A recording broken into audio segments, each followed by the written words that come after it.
Welcome to news 9 TV. నేను మీ Satya. Today speed news.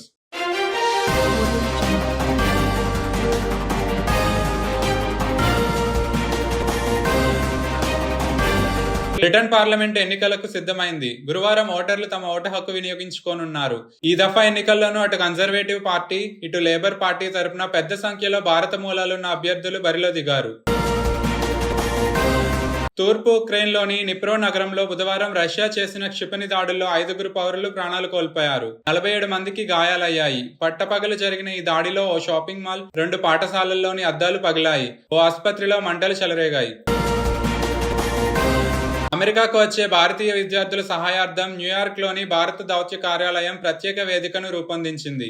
విద్యార్థులకు అమెరికన్ కంపెనీల్లో ఇంటర్న్షిప్ అవకాశాలు వెతకడంతో పాటు న్యాయ, వైద్యపరమైన సమాచారం ఈ వేదిక ద్వారా వారికి అందుబాటులో ఉంచుతారు. కరేబియన్ దీవుల్లో భీకర బెరిల్ హరికేన్ భారీ విధ్వంసం సృష్టించింది. గంటకు దాదాపు 150 కిలోమీటర్ల వేగంతో వీచిన గాలులు అనేక దీవుల్లో తీవ్ర ఆస్తి, ప్రాణ నష్టానికి దారితీశాయి. రష్యా ఉక్రెయిన్ యుద్ధంలో చిక్కుకుపోయిన భారత జాతీయులను క్షేమంగా స్వదేశానికి తిప్పి పంపాలని రష్యా విదేశాంగ మంత్రి సెర్గే లోవ్రోవ్ ను బుధవారం భారతీయ విదేశీ వ్యవహారాల మంత్రి ఎస్ జయశంకర్ గట్టిగా కోరారు.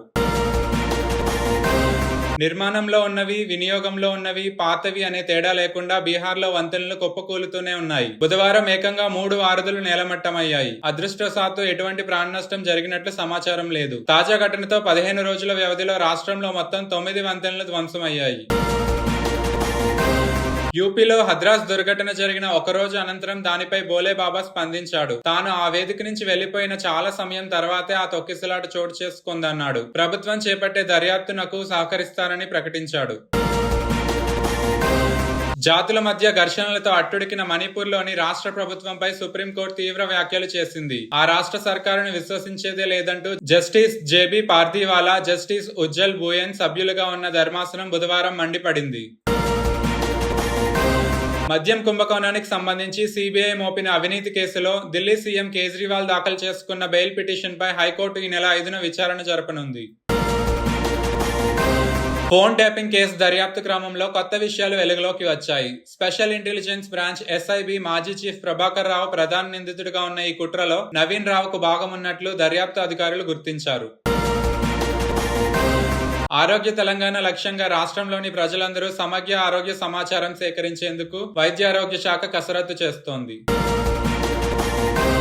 ప్రభుత్వ పాఠశాల ఉపాధ్యాయులు కొందరు బదిలీలపై వెళ్లిపోతుంటే విద్యార్థులు భావోద్వేగానికి గురవుతారు. వారిని చుట్టుముట్టి కన్నీరు మున్నీరుగా విలపిస్తారు. అయితే బదిలీపై వెళ్లిన ఓ ఉపాధ్యాయుడితో పాటే 10ల సంఖ్యలో విద్యార్థులు పాఠశాల మారిన అరుదైన ఘటన మంచిర్యాల జిల్లాలో చోటు చేసుకుంది.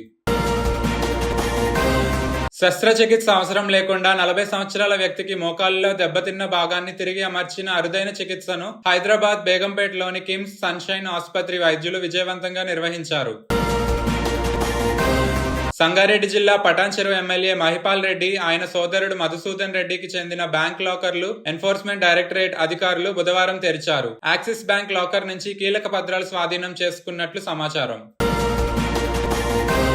రాష్ట్రంలో కూటమి ప్రభుత్వం మరో ఎన్నికల హామీని అమలు చేసేందుకు సిద్ధమైంది. ఈ నెల 8వ తేదీ నుంచి ఉచిత ఇసుక విధానం అమలులోకి శ్రీకారం చుడుతోంది. సీఎం చంద్రబాబు బుధవారం దిశానిర్దేశం చేయడంతో ఆ శాఖ అధికారులు ఈ విధానం అమలుకు ఏర్పాట్లు చేస్తున్నారు. పోలవరం ప్రాజెక్టులో దెబ్బతిన్న డయాఫ్రమ్ వాల్ ను ఏం చేయాలనే విషయంపై స్పష్టత వచ్చింది. దాని స్థానంలో కొత్త డయాఫ్రమ్ వాల్ నిర్మించాలని నిర్ణయించినట్లు కేంద్ర జల సంఘం చైర్మన్ ఖుష్విందర్ ఓహ్రా స్పష్టం చేశారు. రాష్ట్రంలో సినీ స్టూడియో నిర్మాణానికి కృషి చేయనున్నట్లు పర్యాటక, సాంస్కృతిక, సినిమాటోగ్రఫీ శాఖ మంత్రి కందుల దుర్గేష్ పేర్కొన్నారు. రాబోయే 100 రోజుల్లో 128,000 ఇళ్లను పూర్తి చేస్తామని గృహ నిర్మాణ శాఖ మంత్రి కొలుసు పార్థసారథి పేర్కొన్నారు. మిగిలిన 6,75,000 గృహాలని మార్చి కల్లా పూర్తి చేసేలా లక్ష్యాన్ని నిర్దేశించుకున్నామని వెల్లడించారు. Andhra Pradesh public service commission APPSC chairman పదవికి గౌతమ్ సవాంగ్ రాజీనామా చేశారు. గవర్నర్ జస్టిస్ అబ్దుల్ నజీర్ కి బుధవారం తన రాజీనామా లేఖను అందజేయగా ఆయన దానిని ఆమోదించారు. Thank you for watching news 9 TV. ఇంకా సబ్స్క్రైబ్ చేసుకున్నట్టయితే సబ్స్క్రైబ్ చేసుకోండి.